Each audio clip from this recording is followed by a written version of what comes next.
Olá, boa noite a todos, muito bem-vindos. Obrigado pela participação de todos, maciça, mais uma vez. O webinar é organizado pela pós-graduação em Paisagismo Ecológico da PUC-Rio. Já lançamos a quarta turma online, então a gente vai passar no chat aqui durante o evento o link para vocês conhecerem. A gente tem uma pequena mudança agora para o certificado, mais ou menos no meio da palestra vai ter um link para preencher, para vocês confirmarem a presença, basicamente. Mas vamos manter os bons costumes de cada um se apresentar, não é para conseguir o certificado, é mais para a gente poder acompanhar quem está presente, quem está participando, de onde vem, qual instituição também que está representando. Isso enriquece nosso debate e a maneira que a gente pode interagir todos nós juntos aqui. Só relembrando, então a pós-graduação em Paisagismo Ecológico da PUC-Rio é uma pós-graduação de 360 horas.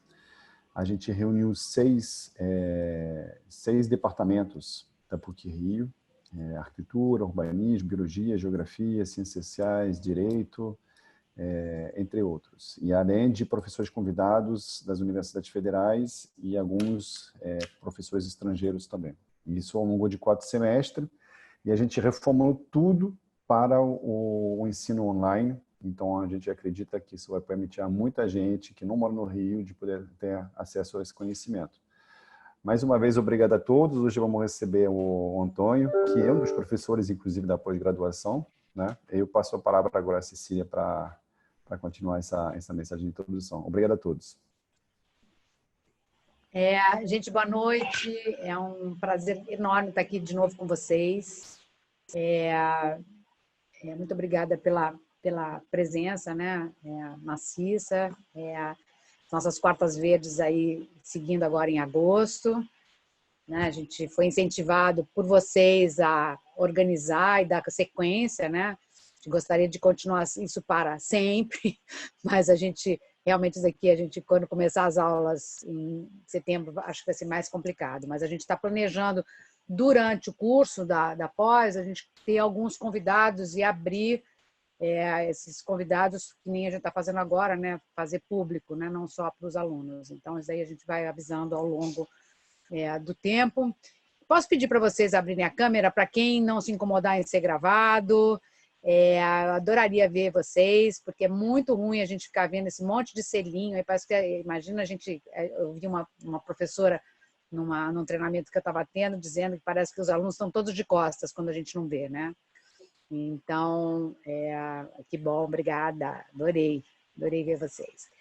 E, enfim, a gente está super feliz mesmo de estar conseguindo esse plano que a gente tinha meio antigo aí de abrir, né, para poder atingir gente de fora do Rio, que vem gente de fora do Rio fazer a pós, mas é muito sacrifício, né, caro, enfim, a pessoa tem que se deslocar.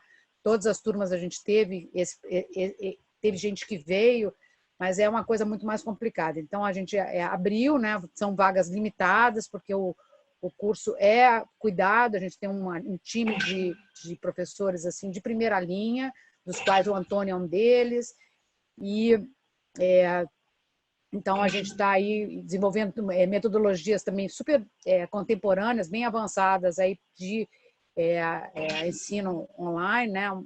Aprendizado online, né? Que a gente tem que mudar totalmente a lógica, onde a gente passa a ser facilitador do aprendizado.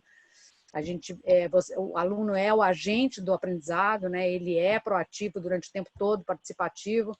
Então, a gente está bem focado nessa maneira de trabalhar, né? Os professores estão sendo, todo mundo está sendo alinhado, está sendo um processo muito legal para a gente construir esse conhecimento, né?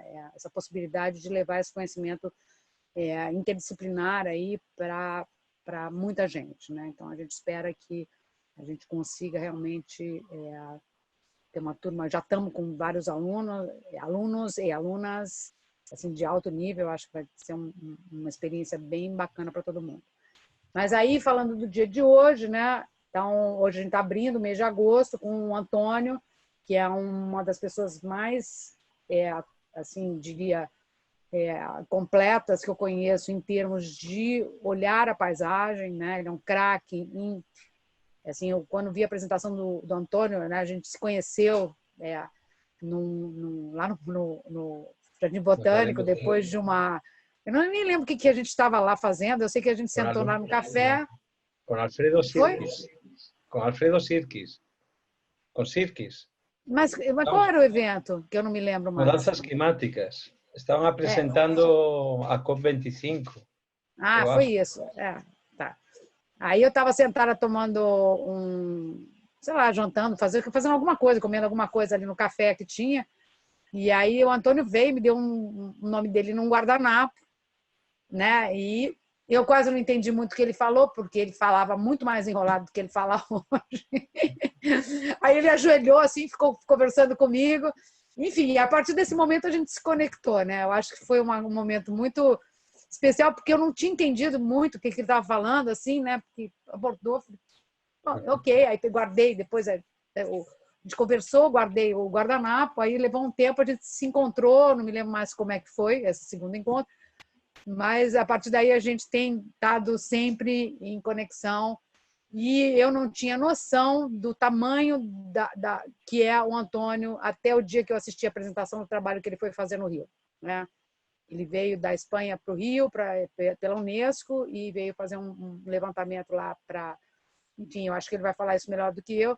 E o dia que eu assisti, até o Pierre estava também assistindo, ainda passei no chat para ele, né, Pierre? Eu falei assim, eu não estou acreditando que ele fez isso. Eu nunca vi nada parecido. Então, ele é desse nível assim que a gente não acredita que existe. Então, um prazer enorme o Antônio estar aqui, né? Esse querido, ficou um amigo, né? Como acho que a maior parte dessas pessoas que a gente acaba convivendo nesse universo que a gente tem a sorte de estar, né, permanentemente, né, de viver. E eu vou passar a palavra para você, Antônio, e aproveitem muito, né, porque eu acho que ele é assim um craque. Bom, muito obrigado. Não mereço essas palavras. Obrigado a Cecília, obrigado muito também a Pierre, não? Tem sido uma experiência fantástica o tempo que eu passei no Rio. Eu morei também 4 anos em BH, em Minas Gerais, portanto eu tenho casa em São Paulo, então eu sou meio paulista, meio mineiro, meio carioca, não? Mas não é que eu me sinto brasileiro, mas eu gosto muito do Brasil, conheço o Brasil faz muitos anos, não? Mas eu não vou falar do Brasil, não vou falar do trabalho que eu fiz. Eu trabalhei para a Unesco nas paisagens cariocas, tentando normatizar, fazer novas normas para gerir o patrimônio cultural brasileiro, patrimônio federal no Rio, entre os quais 22 bens, não? E deles a Floresta da Tijuca e as florestas de proteção. Mas eu vou falar da Espanha, vou falar da minha experiência inicial, como que eu entrei na questão da paisagem, não? Eu tinha 14 anos, já queria ser arquiteto, então a arquitetura chegou muito rápido, não? Sem querer. Mas a paisagem não, a paisagem chegou de uma forma um pouquinho mais especial, não?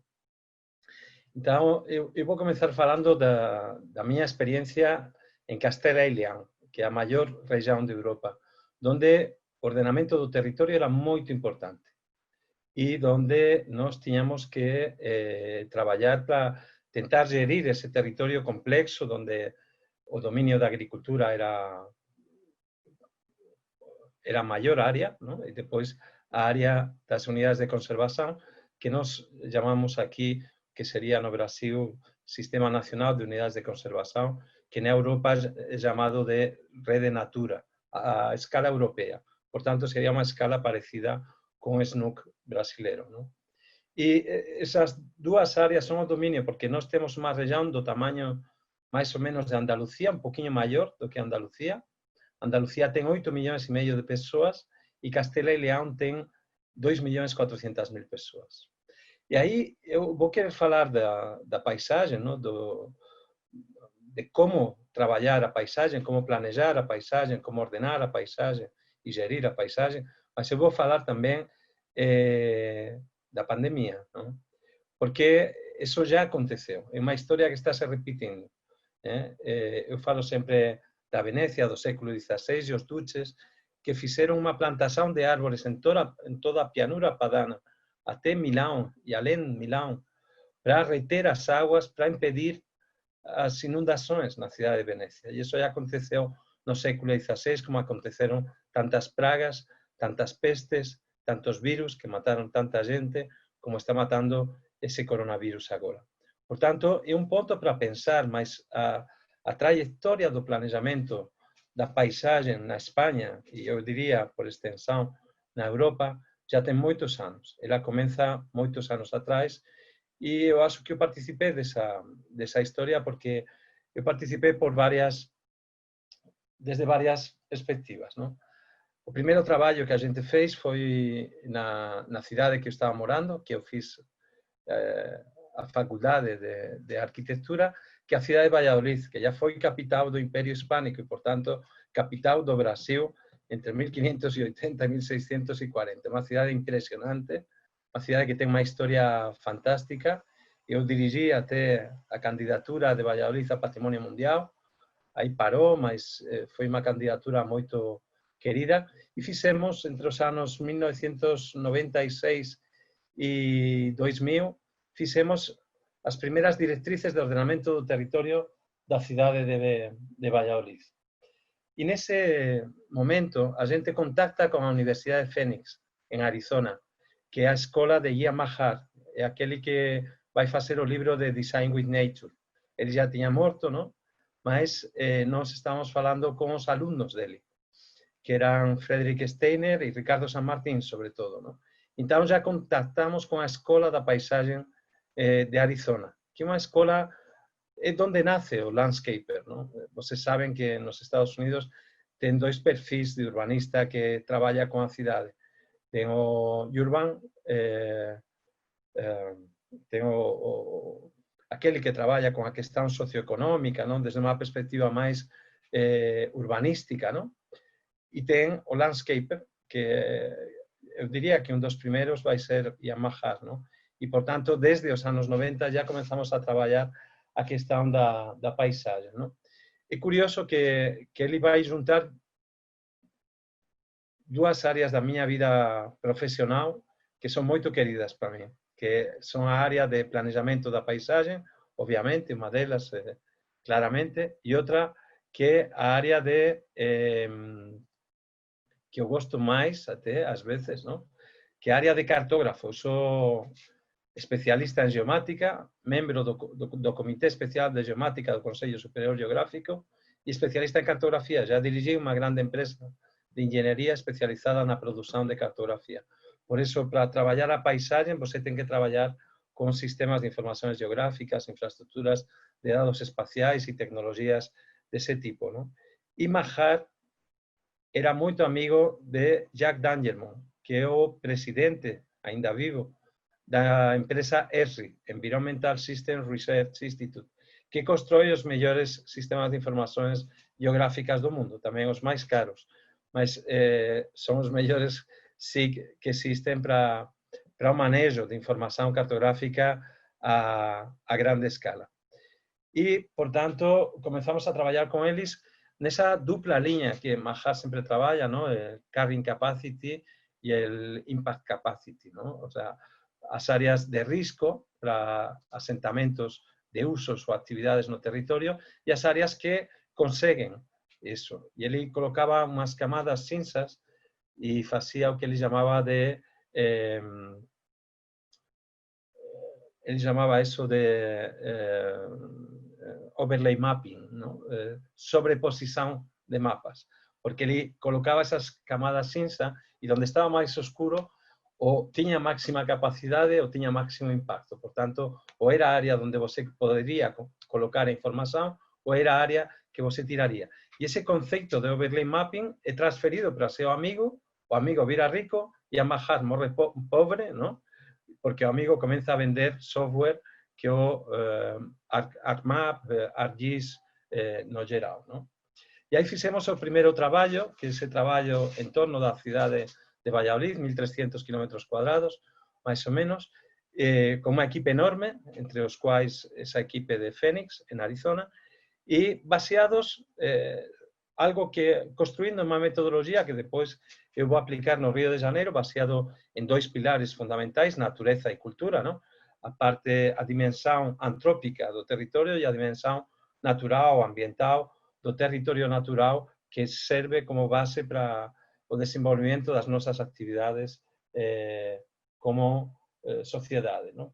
E por isso, depois criamos dois mapas. Um mapa que são os mapas que definem a estrutura territorial, o modelo territorial, e que são um mapa de conservação e um mapa de desenvolvimento, onde vamos colocar as ações que vão ser implementadas no futuro e o mapa onde vamos colocar aquelas áreas que têm que ser conservadas e preservadas até o final. Esse mapa ganhou, não esse mapa, essas diretrizes do ordenamento do território ganharam o Prêmio Europeu de Urbanismo de 2003, mas eu sei que foi a grande equipe que estava por trás. Ao mesmo tempo, estávamos trabalhando na construção da nova legislação do ordenamento do território, os objetivos de desenvolvimento sustentável da ONU e também a Convenção Europeia da Paisagem, que é curioso que ela é pactuada no ano 2000, mas ela só vai ser assinada pela Espanha no ano 2008, e isso por causa do conflito de posse de Andorra e de Gibraltar com Inglaterra. Como a gente não tem o domínio de todo o território, não tínhamos o apoio desses dois territórios aí, a gente não quis assinar até 2008. E só vai ser em 2008 quando o Estado espanhol acaba de reconhecer juridicamente a Convenção Europeia da Paisagem, como o conceito que temos os europeus de paisagem. Todo o território é paisagem. Paisagem é a pegada de um povo num lugar, do jeito que ela é percebida. Eu não trouxe, mas sempre gosto de mostrar dois slides quando eu falo desse conceito de percebido. Um deles é a Torre Eiffel, não? Baudelaire, que é um grande escritor, um grande intelectual da época. Ele consegue 300.000 assinaturas para não construir a Torre Eiffel em Paris, não?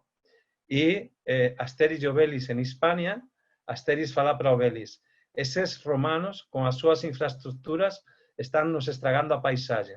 Eles estão na frente de uma cidade que se chama Segovia, vocês vão ver umas pequenas imagens agora, mas é uma cidade patrimônio da humanidade justamente pelo aqueduto, que eles estão falando que é o aqueduto que estraga a paisagem. Então, o momento da percepção, não, de como que a sociedade se apropria da paisagem, é um momento fundamental, não? Porque esse é o momento que a gente dá um valor.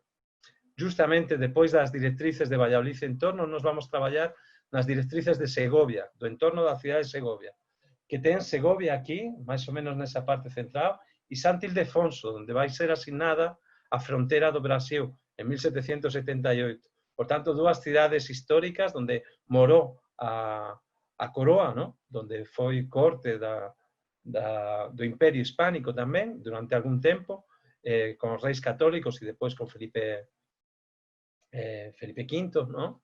E essa região já começamos a consolidar a nossa metodologia, baseada em 4 estruturas básicas. A primeira questão é você definir os morfotipos naturais e culturais. Eu falo que o morfotipo é um quebra-cabeça. Você define todo o território, como vocês percebem nesse mapa aqui, a partir da topografia, da fisiografia, dos processos ativos, da vegetação, da hidrologia e, portanto, do funcionamento do sistema hidrológico e das bacias hidrográficas. E com isso você constrói pequenas peças, que são os morfotipos naturais. Ao mesmo tempo, você coloca acima os morfotipos culturais, tipo de povoamento, indústria, comércio, residência, etc., etc. E essa é a base acima da qual a gente consegue trabalhar. Depois, identificamos os sistemas territoriais que unem esses elementos no território, ¿no? Sistema hidráulico, sistema de transporte, sistema de equipamentos públicos. Dentro dos sistemas naturais tem vários. Tem o sistema das águas, tem o sistema das florestas, tem o sistema agrícola, por exemplo, ¿no? Que são os solos de maior capacidade agrícola.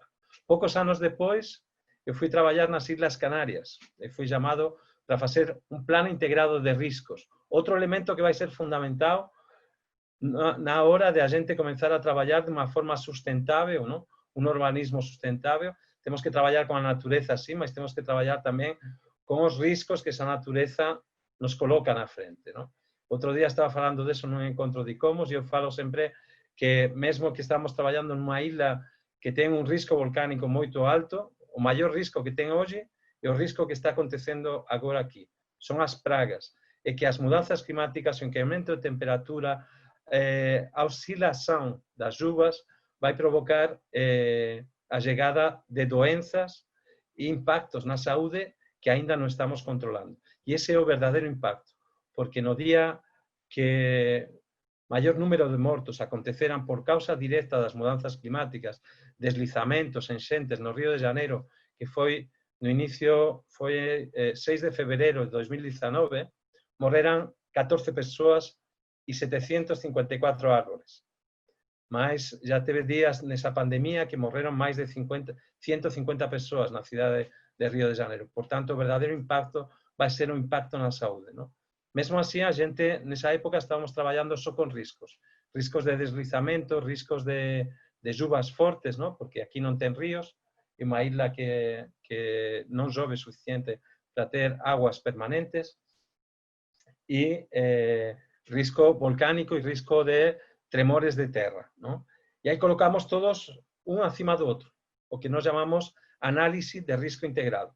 Cando fuimos mostrar ese plano, todo o mundo saiu correndo, non? Porque se mostrar un plano que é todo vermello, unha isla que é volcánica, que ten 450 volcóns, que ten moitas probabilidades de que un dos volcóns exploda daqui a pouco. Mas ninguén quer saber que mora nun paraíso que ten espiñas, non? E ese foi o problema no caso de Tenerife. Alguns anos depois, fui chamado para facer o plano do Río Douro. Eses días estaba falando con alguén da historia do Camiño de Santiago. O Camiño de Santiago é o mellor proxecto de ordenamento de territorio da historia da humanidade. Cando o Camiño de Santiago acontece, no fin do século X, os árabes ocupaban prácticamente toda a Península Ibérica. Eles van a ocupar a Península Ibérica desde os anos 700 até os anos 1500. Entón, o Camiño de Santiago é pensado pelos reis católicos, por todos os reis dos diferentes reños católicos do norte da Península Ibérica e dos países francos, non?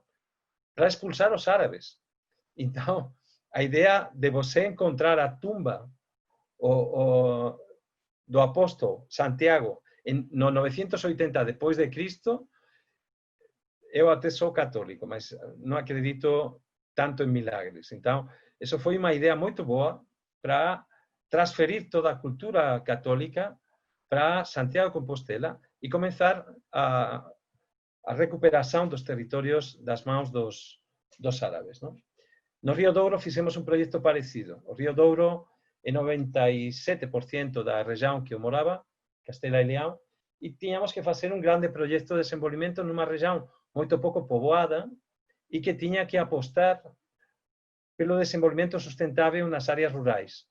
Então, fixemos 5 áreas de innovación nas áreas rurais, que son esas aquí. Ese é o predio máis bonito, máis espectacular, non foi finalizado, mas xa comenzaron as obras, que se chama Cúpula da Energía, porque ele era unha área de innovación sobre energías renováveis nas áreas rurais. Tiña outras sobre desenvolvimento sustentável, outras sobre patrimonio, outras sobre agua, mas eran 5 grandes áreas de innovación.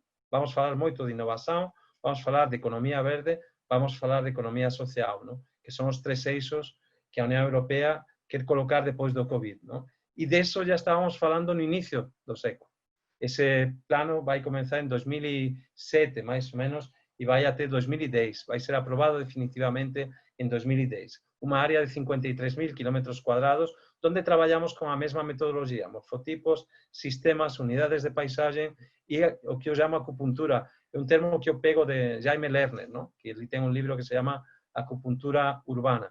Eu falo que é unha acupuntura da paisaxe, ¿no? E vamos identificando todo. Mas a idea, por eso que eu volto na idea do Camiño de Santiago, era construir un grande camiño no Río Douro, que ten na área española 485 km, na fronteira 180 km e depois máis 230 km na área portuguesa, por tanto, no total, máis ou menos 900 km, e facer un grande uma grande trilha, não? Era a trilha do Rio Douro, dividida em vários níveis, não? Trilha nível 1, nível 2, nível 3, mas construir todo um sistema de corredores verdes e corredores ecológicos dentro do Rio Douro, não? Porque a Rede Natura, que são os sistemas de maior valor ecológico da União Europeia, eles acontecem que nem no rio, não? São nas montanhas.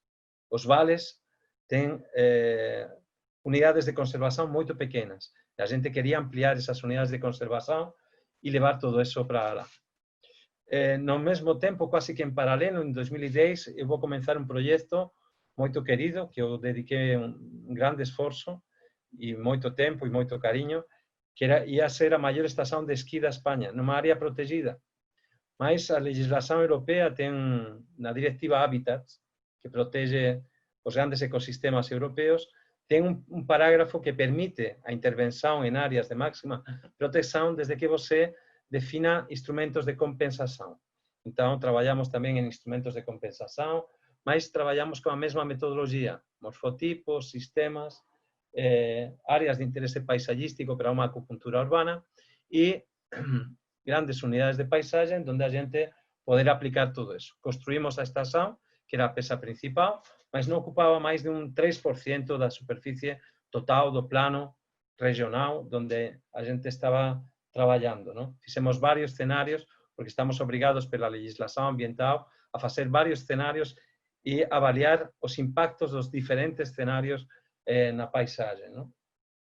E construímos muitos mecanismos de compensação, que eram mecanismos de restauração ambiental, não? De espaços que poderiam ser degradados pelo projeto, mas de espaços também que já estavam degradados, como, por exemplo, os grandes embalses, não? Que não funcionam mais, que não têm mais uso, às vezes que eles ficam meio abandonados, e a gente construía áreas de Ramsar, não? Que seriam grandes humedais para as aves migratórias que atravessam a Espanha, poderiam ficar lá e aí você construía uma espécie de observatório de aves. E os hotéis, a maioria dos leitos, era um projeto enorme, era uma estação de esqui de 140 quilómetros de pistas de esqui, o que significa que era maior do que Vaqueira, por exemplo, Andorra. Andorra hoje já tem 150 quilómetros, mas na época Andorra tinha 120 quilómetros. E a gente construía esses leitos nas cidades que estavam abandonadas. Castela e Leão está perdendo povoação, já perdeu mais de 12% de povoação no que passou do século XXI. E os dados do outro dia, de uma universidade americana, a Universidade de Washington, eu acho que fez uma análise da povoação, está falando que Espanha vai perder 15 milhões de habitantes. Portanto, estamos pensando que essas cidades que están sendo abandonadas, pequenas poboações, poderiam ser regeneradas como áreas para um turismo sustentável. E, portanto, a gente não tinha que construir hotéis fora da cidade. Menos nas áreas mais altas, nas áreas mais próximas da estação, que a gente fazia esses hotéis aqui, que eram hotéis dotados de uma grande infraestrutura verde, com energias renováveis, biomassa e fotovoltaica, sobre todo, con corredores verdes e corredores ecológicos dentro do propio hotel, e o que nós chamamos as ecofactories. Uma ecofactory era uma especie de fábrica que facía a recuperación dos solos a medida que a estación de esquí ia se aplicando, ¿no? Se construindo, e depois funcionaba como un horto asociado con os restaurantes e con os moradores que irían morar naquela cidade, que son esas aquí, as ecofactories. Depois eu fiz o proxecto do soterramento da alta velocidade na cidade de Cuenca, que era un proxecto para levar a innovación industrial nunha cidade pequena de 58.000 habitantes, máis ou menos, mas sendo que o ferrocarril ia ser soterrado, a gente ia construir un grande bulevar verde en superficie que acabou que non foi construído.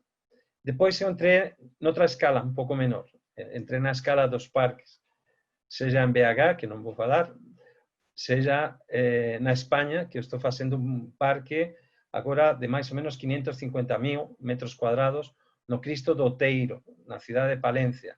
Depois de sair do Cristo Redentor, da cidade do Río, eu vou para o Cristo do Outeiro. Como se fala na Espanha, eu vou de Cristo en Cristo, que quer dizer de bagunça em bagunça, mais ou menos. Então, estou com a bagunça dos parques, mas os parques é uma escala que me interessa muito, porque é uma escala onde você entra já na factibilidade, na construção, nos processos de efectivação, não, do projeto. Não? Quando você trabalha em ordenamento do território, isso pode acontecer 10 anos depois ou 15 anos depois. E muitas vezes não vai acontecer do jeito que você projetou, vai acontecer de um jeito diferente. Mas no projeto do parque, não. E aí eu fui olhar um grande paisagista espanhol, que para mim é um dos melhores paisagistas do mundo, que é Enric Patel, que fez o parque na porta da casa dos meus pais, na cidade de Santander. Eu sou da cidade de Santander, que ainda não entendi porque mais conhecida pelo banco do que pelo meu nascimento. Estou tentando mudar isso. Daqui a pouco eu vou fazer famosa Santander pelo meu nascimento, mas eu tenho que concorrer com o banco, não? O famoso banco.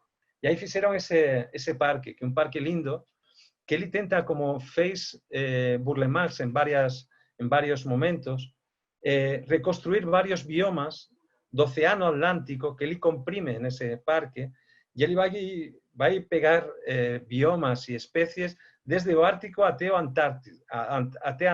Não? Acontece que muitas espécies não dão certo, não?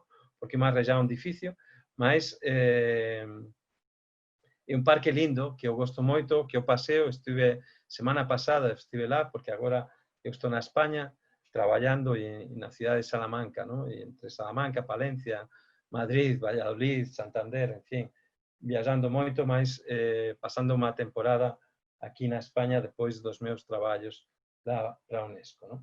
Outro parque, que é uma referência muito interessante desse mesmo período, do início do século XXI, aqui na Espanha, é o Parque Madrid-Río, que vocês de repente têm ouvido falar.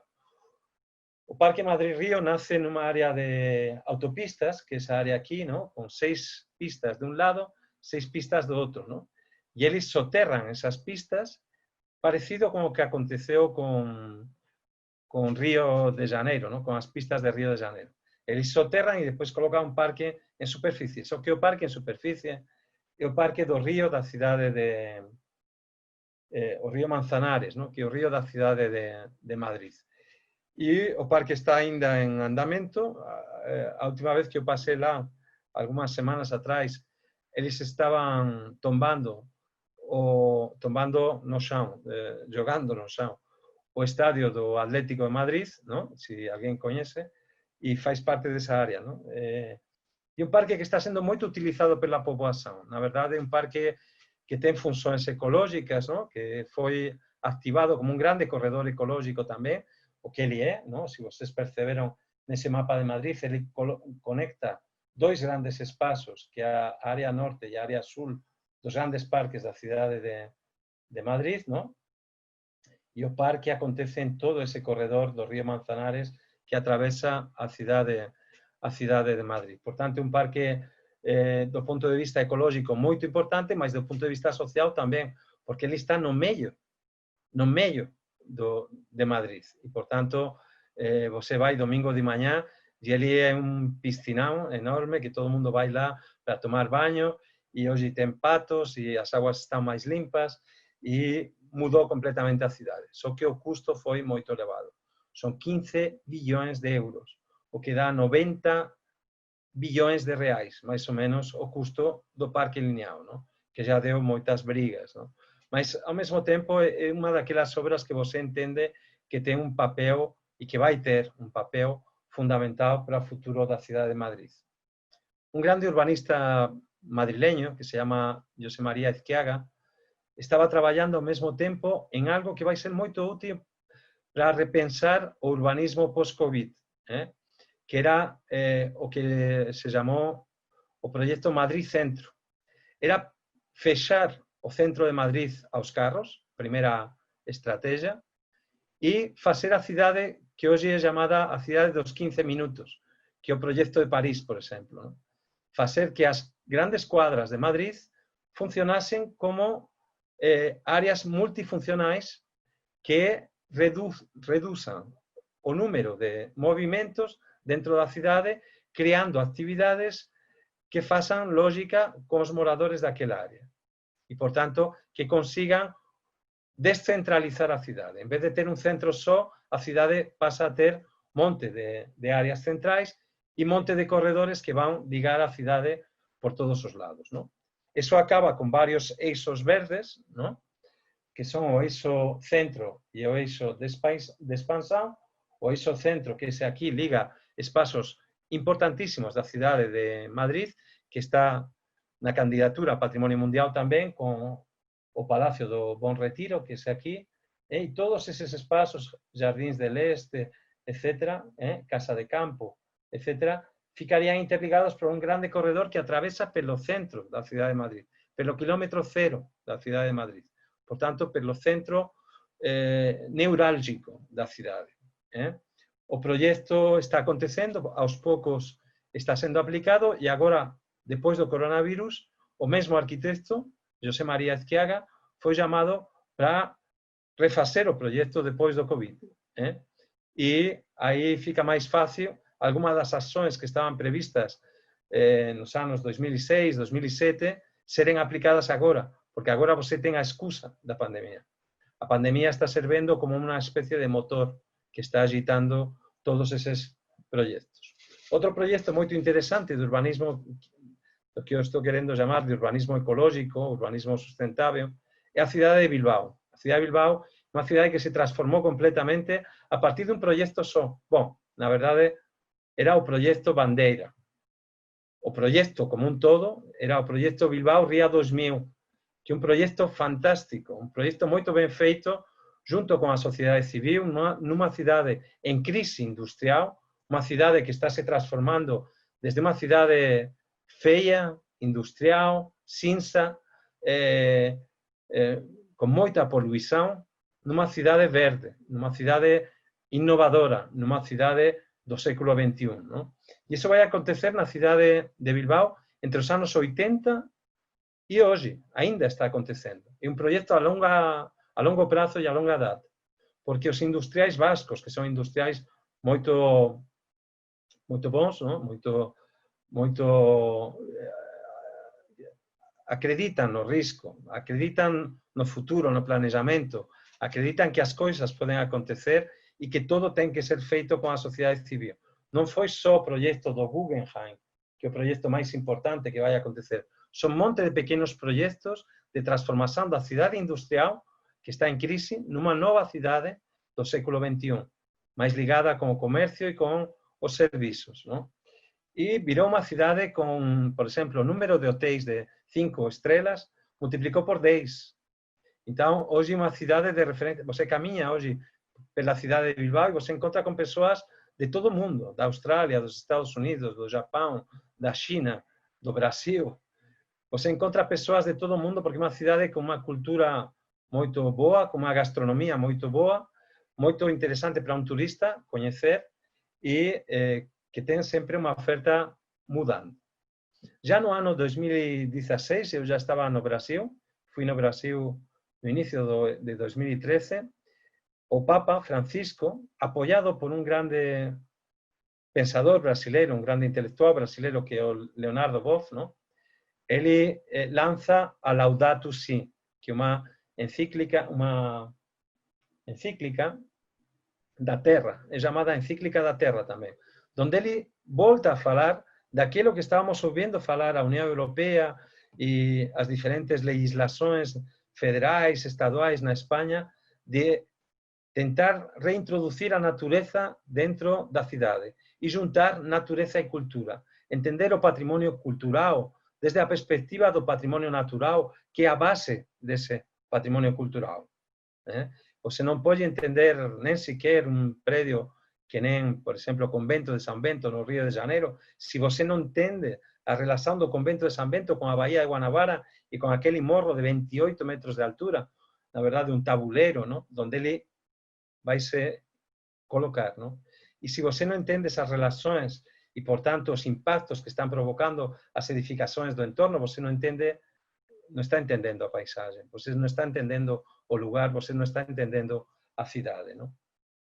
E iso acontece nun momento que a Unión Europea já está desenvolvendo as primeiras legislações sobre infraestructura verde que van surgir en 2010 e 2011, máis ou menos, como já foi falado en outras palestras, eu vou pasar moito rápido, e moitas cidades no mundo inteiro, na Australia, nos Estados Unidos, na Inglaterra, hoxe já afastada da Unión Europea, están surgindo cidades que están querendo implantar, que están querendo introducir o verde dentro da cidade, como estaba acontecendo nos casos anteriores que eu contei, mas de unha forma sistémica, a escala de todo o municipio e de toda a cidade, ¿no? E iso acontece tamén nun contexto de mudanzas climáticas onde comenzamos a ser cientes do que está acontecendo a escala mundial, ¿no?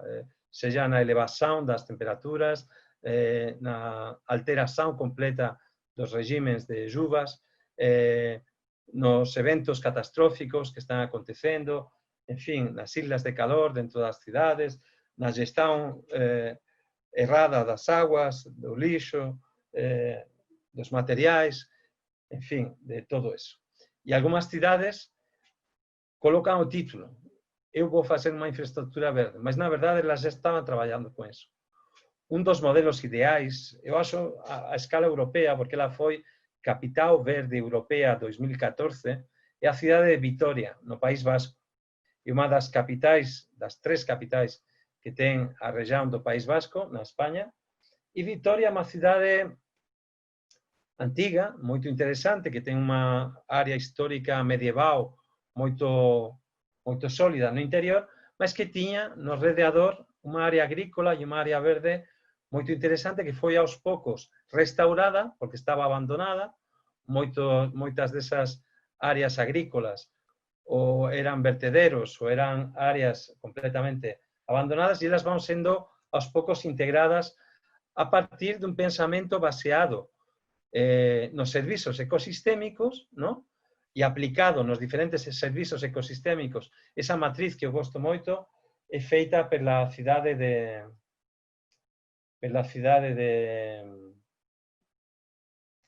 Vitoria, a partir dos diferentes elementos, componentes, que serían o que eu chamaba antes os morfotipos, florestas, prados, zonas húmidas, ríos, córregos, talvegues, corredores hidrológicos,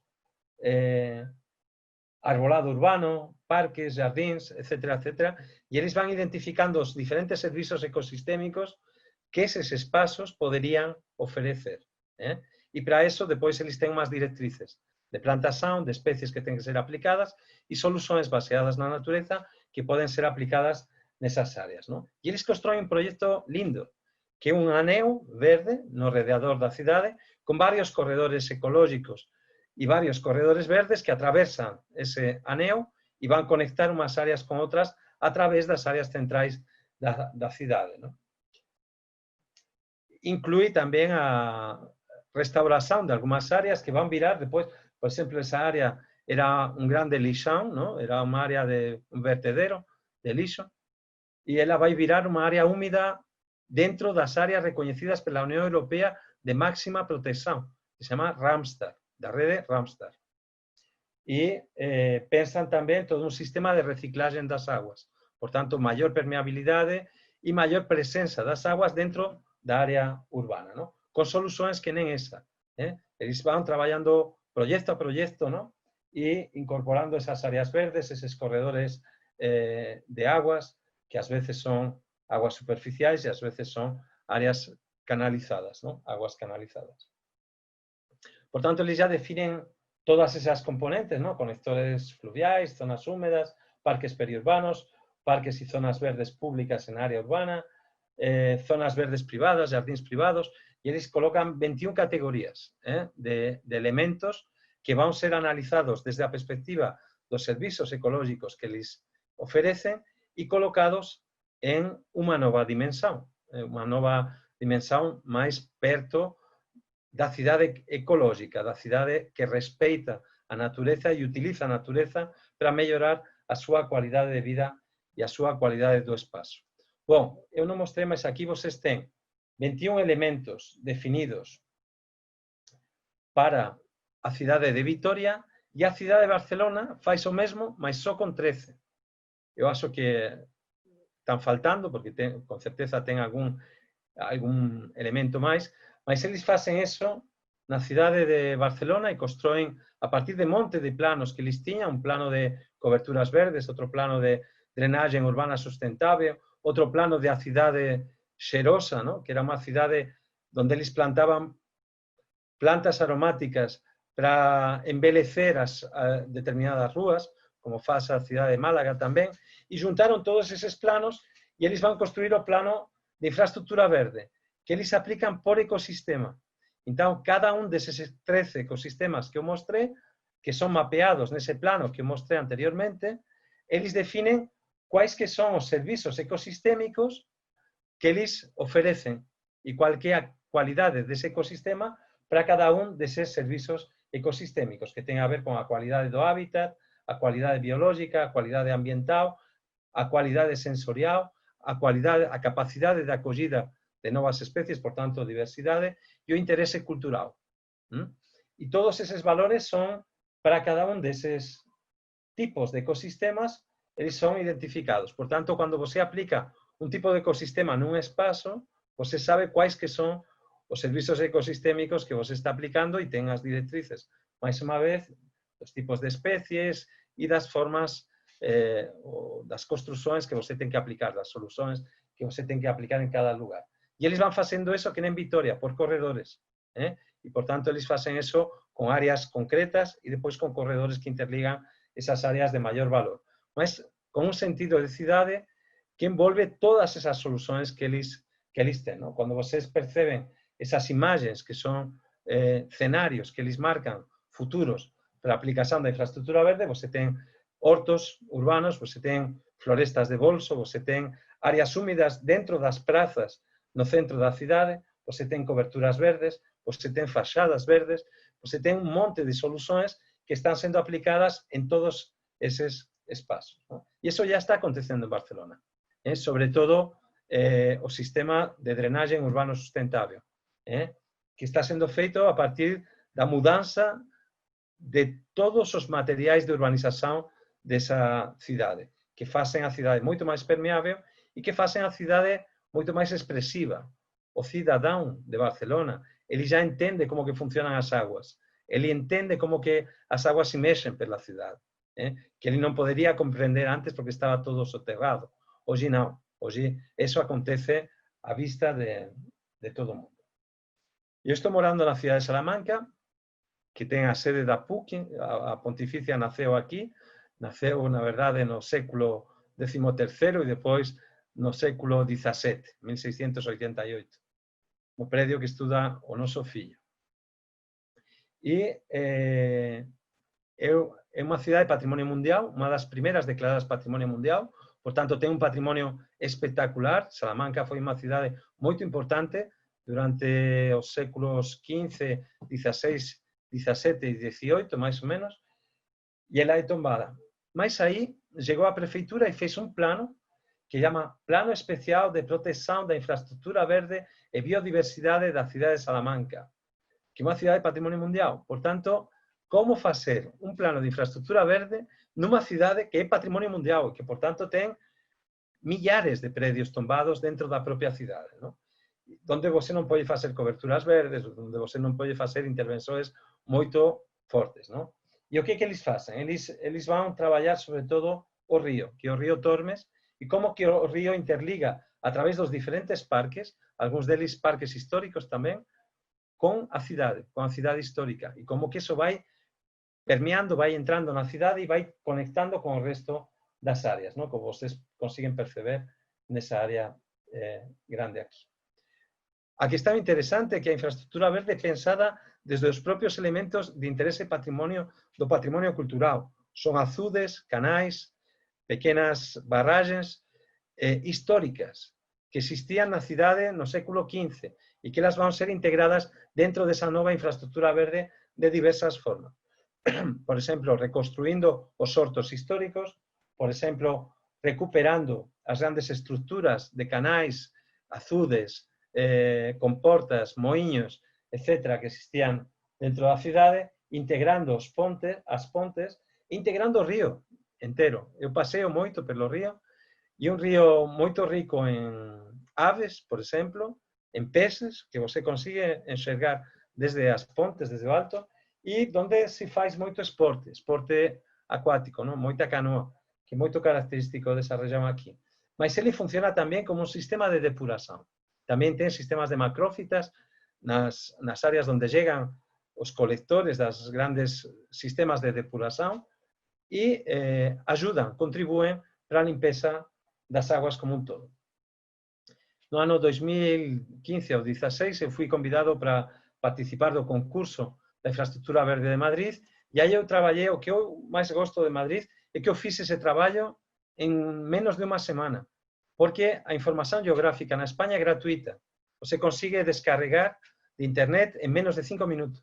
E aí eu consegui descarregar toda a informação de Madrid e consegui aplicar e identificar as áreas úmidas das águas, desde piscinas, canais, ríos, etc.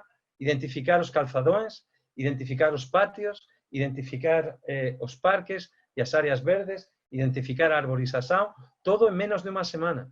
Nós apresentamos o concurso com esses dados já prontos, que era um primeiro diagnóstico da infraestrutura verde da cidade de Madrid, não? E com toda a metodologia que estou falando até agora, mas conseguimos mapear numa escala de 1 para 2.000, mais ou menos, até de 1 para 500 nas áreas centrais, não? Identificar todas as áreas verdes, todas as áreas de potencial a serem integradas como áreas verdes. Assim, muito rápido, muito pouco tempo e com uma grande facilidade, não? Aí poderíamos ter trabalhado, eu trabalhava numa equipe de 5 diretores, dos quais 3 já foram presidentes da Associação Espanhola de Paisaggistas, mas descobrimos tempo depois que já tinha uma equipe trabalhando. Vocês não pensem que a corrupção é só uma questão brasileira. Acontece também, eu acho que uma herança ibérica, e que parte vem da Espanha. Já tinha uma equipe trabalhando e essa equipe deu continuidade e continuam trabalhando nesse plano, que é um grande plano de infraestrutura verde da cidade de Madrid, que está sendo reactivado agora, depois do Covid, e que vai gerar um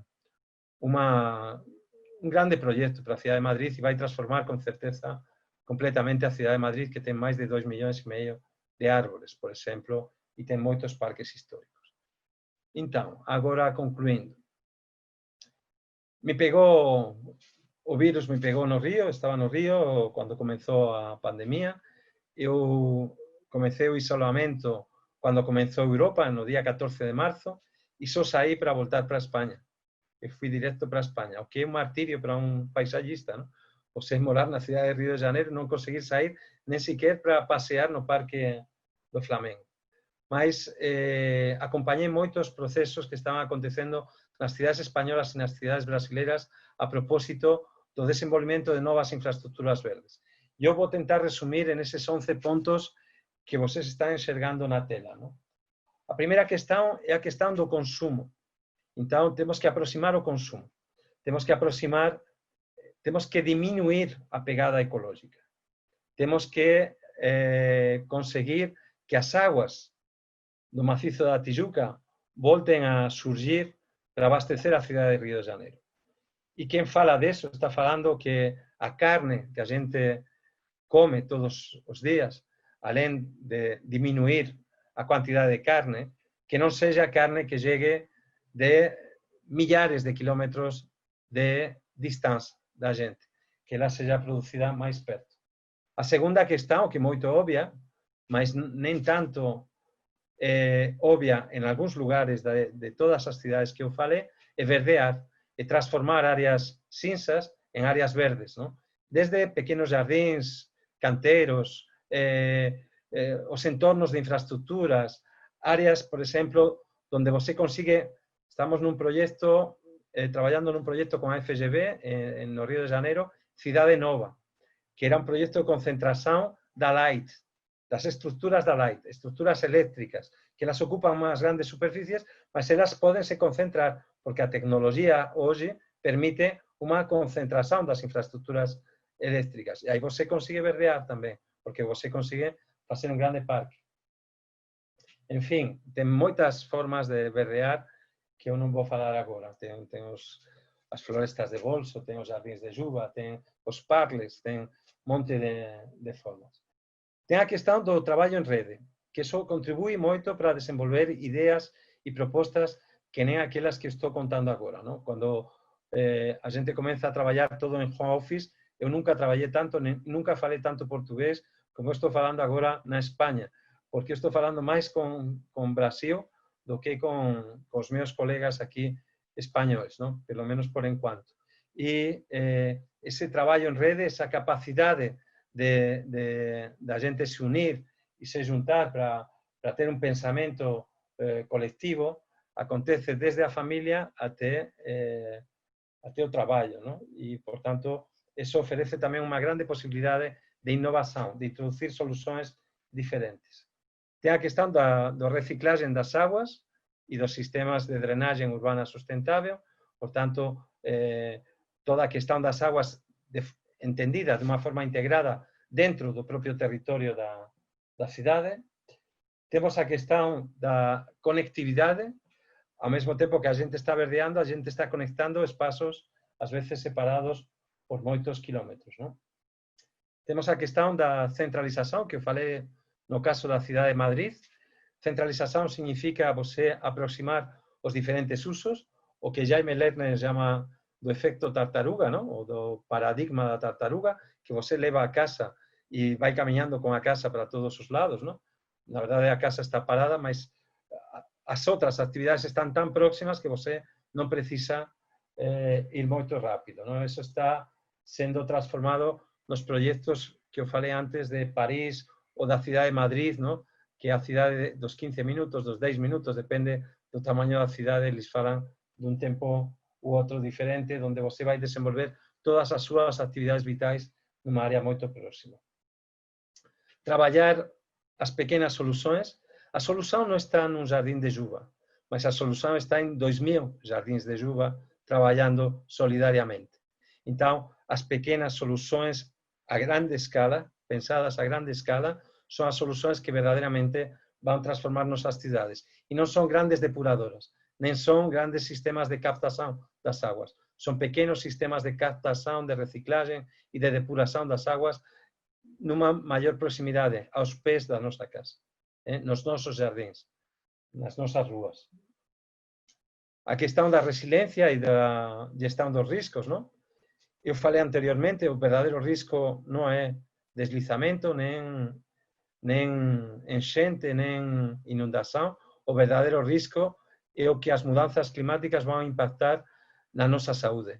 E esse é um risco real, seja em doenças cardíacas, doenças respiratórias, mas seja também no desenvolvimento de novas pragas, como chikungunya, ou a volta de outras pragas que estaban acontecendo menos, como febre amarela ou dengue. Ese é o verdadeiro risco asociado con as mudanzas climáticas, mesmo en cidades que nem Río de Janeiro.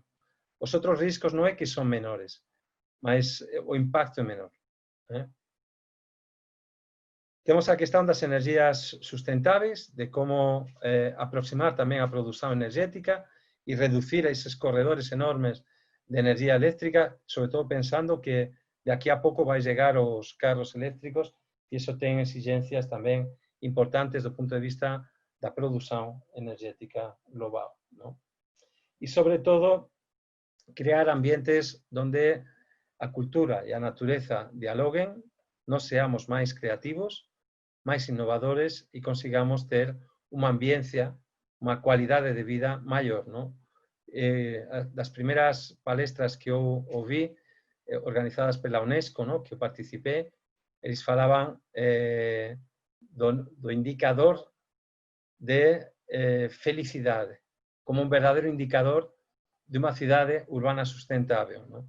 Se nós conseguimos ser máis felices, nós vamos conseguir que as nosas cidades, as nosas paisaxes e os nosos territorios sexan máis sustentáveis. Ou, o contrario, se nós conseguimos paisaxes máis sustentáveis, con certeza nós vamos ser máis felices e vamos ter unha vida moito máis saudável.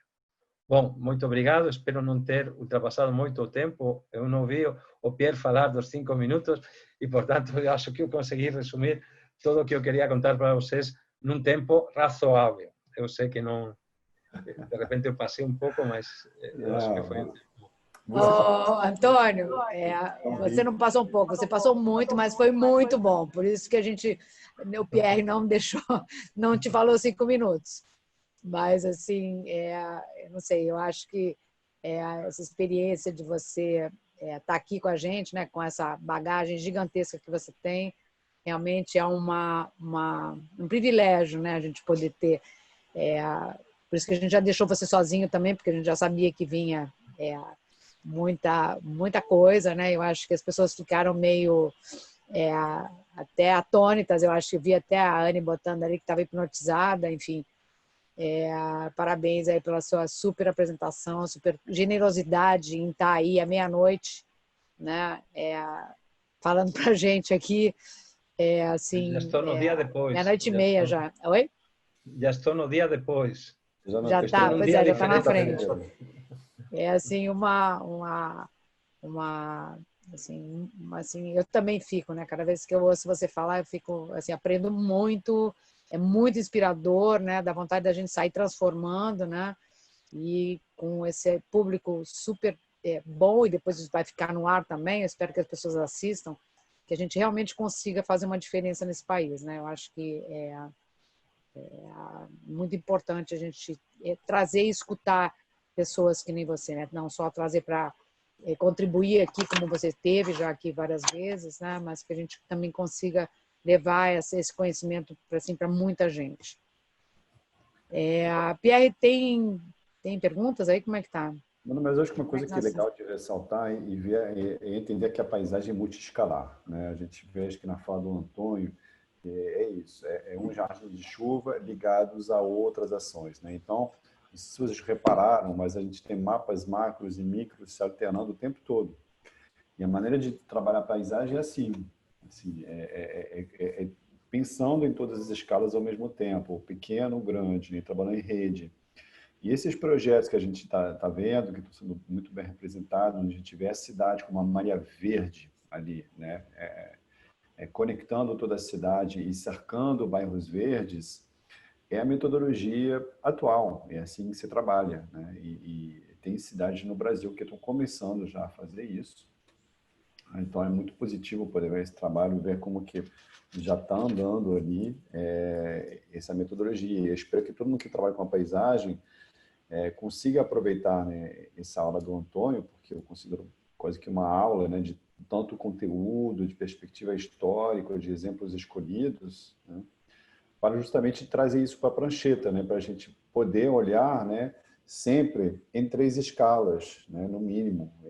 Uma coisa macro, onde que a gente se posiciona, se eu estou numa planície, se eu estou numa encosta, se eu estou no morro, em que local do morro, eu estou num tal VEG, e ao mesmo tempo entender outras coisas mais locais ali, o que eu enxergo, o que eu não enxergo, onde passa a água, né? Eu acho que isso aqui foi muito rico. Tem bastante pergunta aqui, e tinha uma pergunta assim, perguntando: há convênios do poder público com as universidades para análise dos dados científicos relacionados a esses projetos? Há conexão com os moradores locais ou as definições são feitas pelo Estado, de cima para baixo, entre aspas?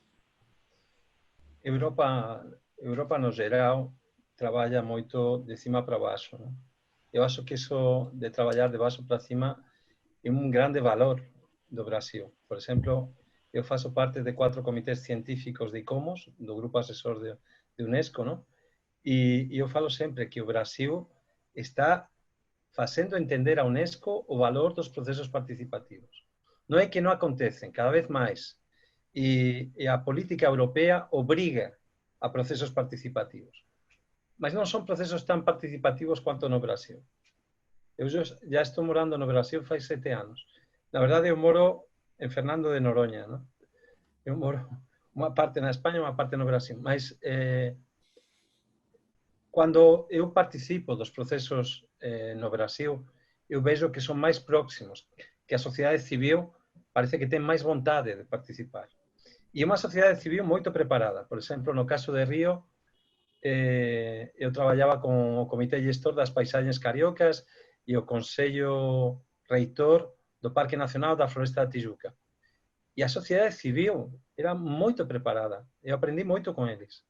Tamén é verdade que na España non eses traballos que eu apresentei, mas já fiz algúns traballos, por exemplo, de regeneración de bairros enteros, donde traballei con a sociedade civil e foi moito interesante tamén.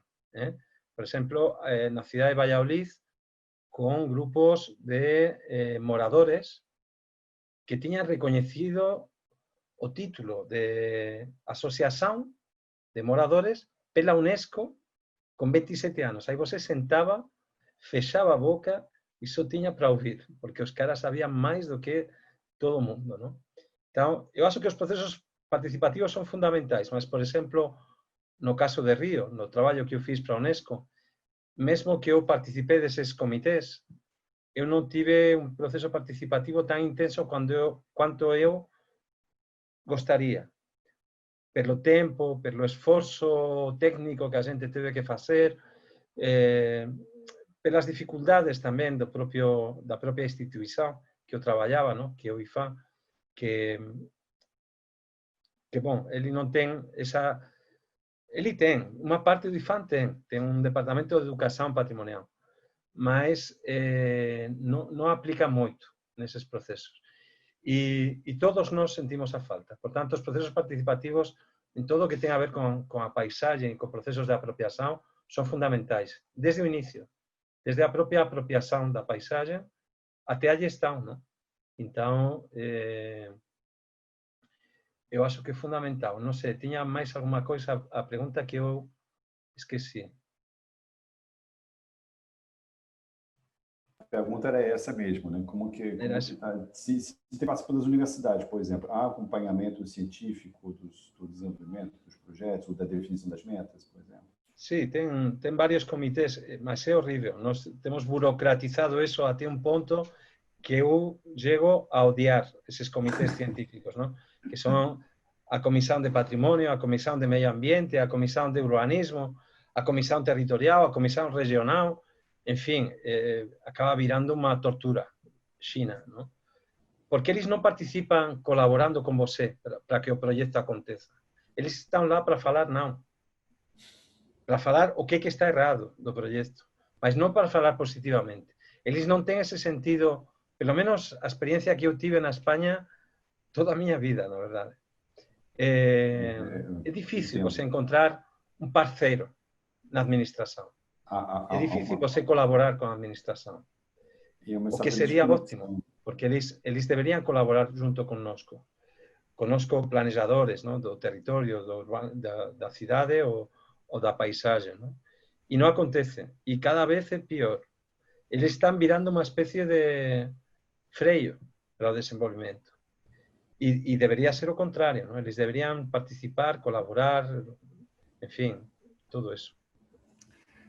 E tem uma falta de conexão, né? Às vezes a gente sente que tem um mundo acadêmico, tem um mundo das empresas, tem um mundo do setor público, e às vezes quando a gente tenta botar os três para conversar, né, cada um tem uma lógica e pouca ponte, né? Pouca prática de realmente de fazer um esforço para conseguir conectar com o outro, pensar com a cabeça do outro, né? A gente pode usar a palavra empatia, no caso, né? Falta uma empatia profissional aí nesse tripé, né? Falta, sim. Falta, e quando todo era desenvolvimento, nos anos 80, 90, que era o urban sprawl, ¿no? Aquela explosão da cidade, vocês têm que se preparar, porque no Brasil vai acontecer daqui a pouco, mas a Espanha está perdendo poboação desde o início do século XXI. É a primeira vez que Espanha tem que se pensar perdendo poboação. E, portanto, as cidades estão se reduzindo, estão perdendo poboação. O que non quer dizer que o patrimonio inmobiliario aumenta, ás veces, ¿no? Antes da crise, pelo menos. Por qué? Porque todo o mundo tiña 2 casas, 3 casas. Mas agora non máis. A gente non consigue nem pagar a primeira. Imagina pagar a segunda. Então, estamos numa dupla crise. Estamos numa crise demográfica que já está comenzando desde o inicio do século. Estamos perdendo poboação. O número de crianzas que nacen é menor do número de persoas que están morrendo. E, por outro lado, unha crise económica, ¿no? Eu diría que depois deso, unha crise ambiental, unha crise política, unha crise social, que chega junto, mas a base de todo eso Começa por aí, não? E pensar, não estamos acostumados a pensar a cidade, a pensar o território, a pensar a paisagem num contexto de crise, que é esse. De repente o Brasil, sim, está mais acostumado. Não, e é verdade, até do ponto de vista econômico. Mas Europa não. E, portanto, estamos inventando novas formas de planejamento, não? Só que eu não sei se todo mundo entendeu que estamos nesse novo cenário. Sim, realmente isso Só nós. muda a maneira, né? A gente está em decrescimento, né? Eu acho que tem algumas cidades nos Estados Unidos que são bem representativas disso, como Detroit. Detroit desligou a iluminação urbana de várias ruas, desligou o esgotamento, desligou o abastecimento de água de vários trechos da cidade que depois viraram campos de agricultura, né? Então, é uma perspectiva bem diferente e um pouco acabar com esse paradigma da economia, do crescimento infinito, como se o planeta Terra fosse o Big Bang. E, cara, o planeta Terra no Big Bang tem um limite muito claro, muito definido na atmosfera, entre a atmosfera e o solo, né? E não dá para a gente crescer ao infinito. A gente precisa... A região toda de Castela e Leão passou de 2.450.000 para 2.250.000 no século XXI, nesses 20 anos que aconteceram até hoje. E a cidade de Valladolid, que eu mostrei para vocês, quando nós estamos fazendo o plano, que era fim dos anos 90, estamos pensando num crescimento que nem sempre, não? 6, 8% por ano.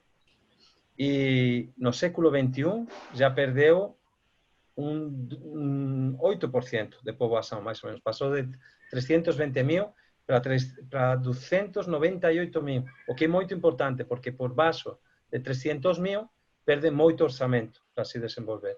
Portanto, são números críticos, não? Que estabelecem níveis diferentes de relação com o governo federal, por exemplo. Muito interessante isso.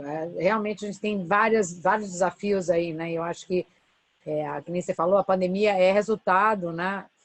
E que não é a última, né? A gente sabe disso, até tem o degelo do Ártico que está viabilizando vírus que estão adormecidos há milênios acordarem também, né? Então a gente tem aí muito desafio, né? Pela frente. As cidades realmente que abrigam uma parte da humanidade têm que se preparar, né? Tem uma pergunta que eu achei super legal aqui eu esqueci o nome porque eu não anotei e aí andou aqui, eu perdi.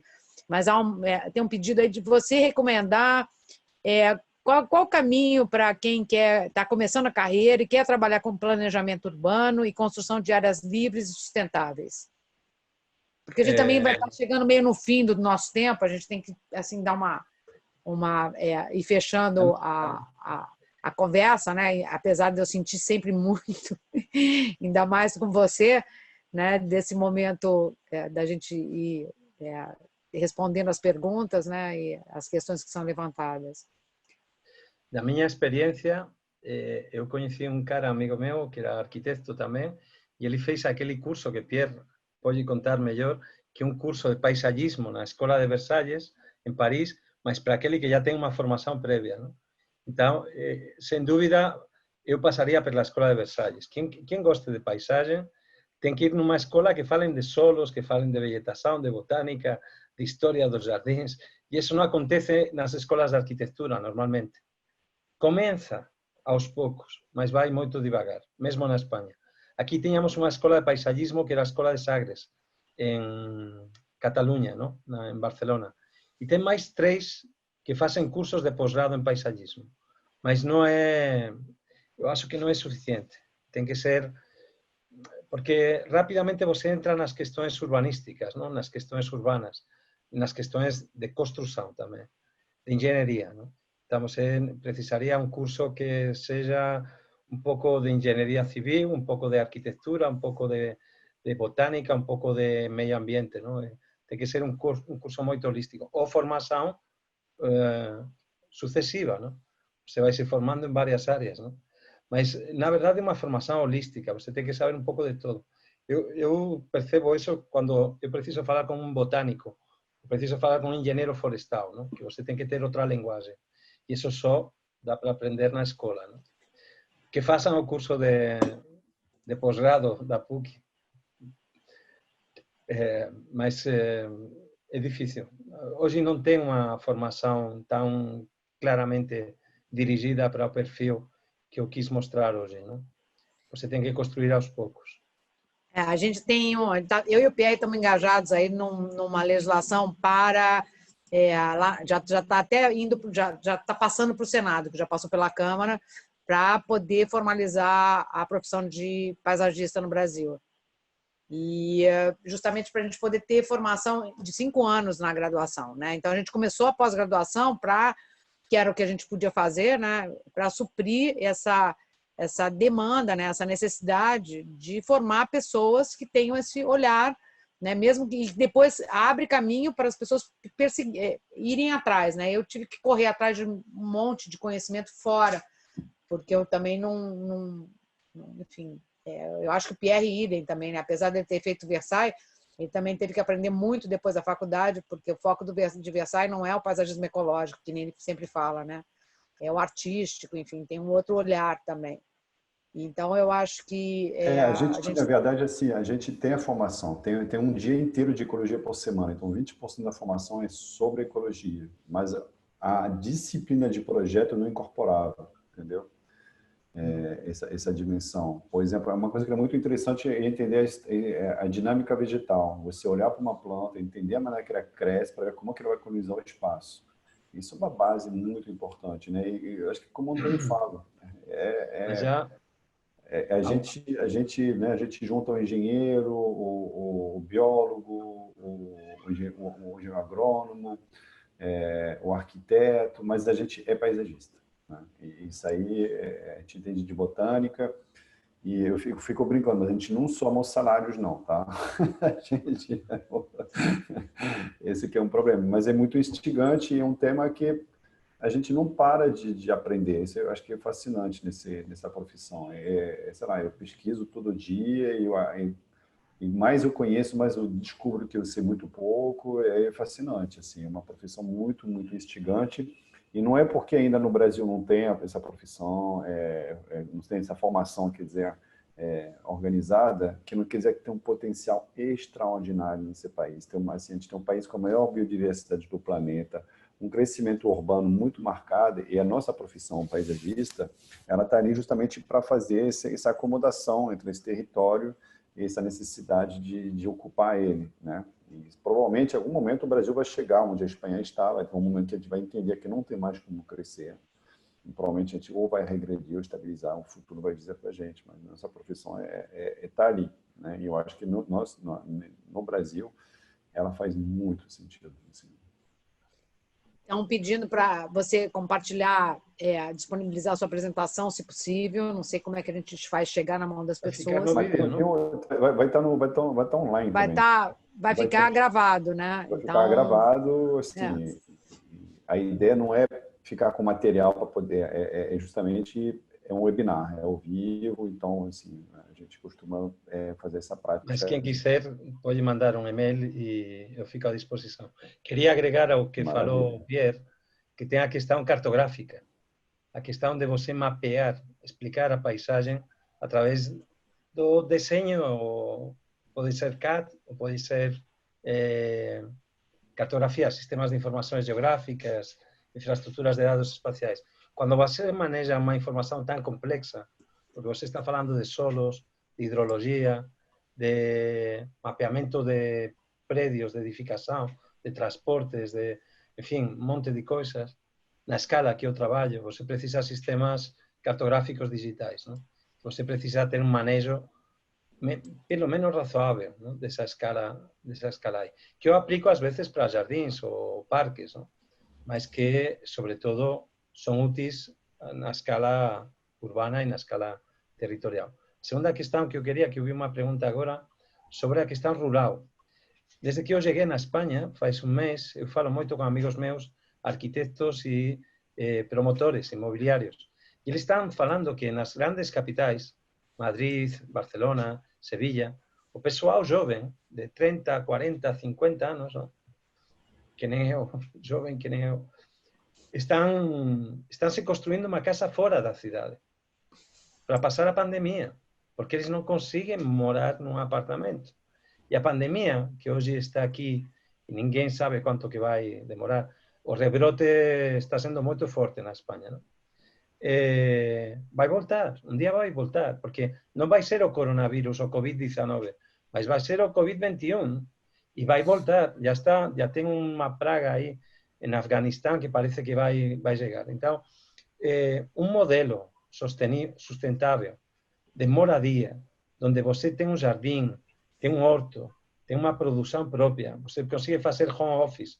O grande esforço da Espanha para os próximos anos vai ser levar as grandes infraestruturas de telecomunicações para todas as pequenas cidades. E quando isso aconteça, a qualidade de vida é melhor numa cidade pequena do que na grande cidade. E se você não tem que ir trabalhar num prédio a 2 km ou 5 km da sua casa e você consegue trabalhar desde casa, óbvio que você vai morar no meio rural. Portanto, pode ser uma transformação importante. O que não quer dizer que aumente a povoação, é que a povoação urbana vai para a povoação rural, vai para o meio rural, mas não é um aumento da povoação. A povoação está sendo reduzida. Portanto, vai ficar muito vazio urbano também. Vai ficar muita casa na cidade vazia. Por exemplo, os preços dos apartamentos estão descendo. Os preços dos aluguéis estão descendo. Entendeu? E isso dá para perceber que é um movimento que está acontecendo muito forte para emigrar para o meio rural, por um lado, e de decrescimento povoacional, não? Por outro lado. Muito obrigado. A gente está chegando no horário final, né? Você indo de Cristo em Cristo, né? De bagunça em bagunça. Eu acho que a bagunça de hoje foi muito boa. Eu acho que muita gente aprendeu. Eu aprendi, como sempre, em tuas palestras. Eu acho que, de repente, pode falar só... Acho que tem uma pergunta da Marcia Giannini, que você deve conhecer, né, da prefeitura, que chegou a dar aula também na POIS, pontualmente. Perguntou se o teu trabalho para o Rio de Janeiro está disponível em algum lugar já, ou se está esperando alguma coisa para ser disponibilizado. Eu vou estar na pressa que o IFAM não correu tanto quanto eu, do que eu percebi. Então, o IFAM está pegando o meu trabalho e está vendo o que vai sair. Tá bom. Já me falaram que iríamos fazer uma publicação, que seria um atlas da paisagem de Rio de Janeiro, não? Mas o IFAM também está numa situação muito complicada à escala federal, não como o meu trabalho, mas o IFAM, não? Por exemplo, a presidenta do IFAM foi exonerada, o meu chefe, Andrei Rosenthal, no início do meu trabalho no Rio, foi exonerado, e está tudo muito frágil, não? E não sei o que vai acontecer. Então, iria acontecer daqui a pouco uma publicação, que não sei se vai sair, e de aí vão surgir as famosas portarias, que são os planos de ordenamento da paisagem do entorno dos bens federais. Seja, eu trabalhei em Lagoa Rodrigo de Freitas, São Conrado, Alto Jacarepaguá, do sistema lagunar para cima, não? E a Floresta da Tijuca, basicamente, toda essa área. Então, eu acho que sim, que eles vão publicar. Daqui a 2 semanas, Márcia me fala que eu vou fazer uma apresentação para a prefeitura. Mas vai ser uma apresentação mais falando de paisagem do que falando da proposta normativa. Porque a proposta normativa está nas mãos do IFAM. Eu vou falar de Rio, das paisagens de Rio de Janeiro. Eu vou falar dos mapas que eu fiz, dos morfotipos naturais, da vegetação, de tudo isso que eu mapeei. Mas vai ser com várias secretarias da prefeitura. Quem está organizando é a Mônica Bahia Sle, que deve estar por aí também, ou de repente ela aparece depois. Maravilha. Vamos ver se durante após a gente faz um webinário com você falando sobre isso. Mas aberto, porque tem duas partes. Ia ser bem legal. Eu falei muito do mapeamento dos morfotipos naturais, por exemplo, que é a parte mais difícil do meu trabalho, não? Mas isso exige uma parte, tem uma dimensão muito tecnológica, muito cartográfica, não? E tem uma parte muito botânica, não? Muito ecológica, até, como falou Pierre, porque tem a questão dos processos ativos, não? E dos ecossistemas, que você tem que entender a lógica dos ecossistemas. Portanto, já só isso, um mapa dos 450 que eu fiz, só um mapa já exige um aprofundamento muito grande, não? De uma equipe, que eu diria. Eu até adoraria fazer isso, não? Porque eu fiz sozinho e sempre tem muito para aprender e para melhorar, não? Muito obrigado, Antônio. Você quer fazer um fechamento? Quero. Bom, gente, assim, além de ter um Antônio aqui, que é uma alegria, né, um aprendizado permanente, é muito bom ter vocês todos, né? Eu acho que essa participação, essa animação de vocês fazem com que a gente também fique animado, que a gente também queira fazer mais coisas, né? Por isso que a gente já estendeu, era para ser, começou fazendo 2 meses, aí foi mais um mês, agora mais um mês. E, enfim, eu acho que a gente pode se conectar também a partir daí. A gente vai estar com as matrículas abertas para pós-graduação. Então, se vocês quiserem vir, será muito legal, né? A gente tem vagas limitadas e a gente imprime esse ritmo também nas aulas nossas, né? Agora vai ser essa aula à distância mas vai ser, eu acho que vai ser super legal. Acho que eu e o Pierre estamos super empolgados com isso e, enfim, esperamos que vocês possam, né, a gente dê sequência. A gente tem mais 3 palestras aí para frente, 3 webinários, né, com pessoas incríveis, né? Semana que vem está com o Pablo, que é um argentino que trabalha lá em Paris, mas agora está em São Tomé, né? São Tomé e Príncipe. E, enfim, o Pierre pode falar, porque eu conheci o Pablo por conta do Pierre, e ele é um sujeito incrível. Então, semana que vem, ele fala português também. Então, a gente está procurando gente de fora também que pode contribuir e que fale português. Então, semana que vem, a gente vai ter mais um craque aí, com uma energia impressionante, né, que trabalha com as pessoas, né, um paisagismo co-criativo, hiper legal, né, e espero que vocês estejam com a gente semana que vem também. Acho que é isso. Obrigada, Antônio, pela sua generosidade imensa, né, pelo seu conhecimento, generosidade, humildade. Assim, sou super admiradora. Obrigada. Muchas gracias. Muchas gracias. Nos vemos Sí. em breve. Sí. Tchau. Muito obrigado, Antônio. Muito obrigado a todos. Semana que vem o Pablo vai estar conosco. Será que o Antônio quer falar? Quer fazer um fechamento? Teu, Antônio? Quer fazer um fechamento? Não, só falar que eu espero que projetos desse tipo, não, aconteçam no Brasil daqui a pouco. E tenho certeza que o Brasil tem uma força muito grande da sociedade civil que vai conseguir ganhar esse desgoverno, não, que estamos vivendo e que com certeza só pode melhorar. E, portanto, daqui a pouco vamos nos encontrar fazendo projetos bacanas que nem esses nas cidades brasileiras. Espero que sim e que encontre muitos de vocês por aí. Muito obrigado, Antônio. Vamos lá. Assim, eu vejo que a situação só está melhorando, né? Apesar da gente estar, obviamente, lutando contra N forças que estão acontecendo ao mesmo tempo, ações, planos estão acontecendo, né? Eu acho que isso que a gente não pode perder o foco. Essas mal notícias têm um papel de tirar justamente o foco da gente. Vamos continuar o foco aqui. Somos todos guardiões aqui da natureza, da cidade, dos cidadãos. E obrigado a todos. Vamos ver semana que vem umas coisas muito legais que estão acontecendo na Europa em diversos tipos de contexto e como projetar no lugar e com as pessoas com assim, uma maneira bem interessante. Muito obrigado a cada um de vocês que está aqui.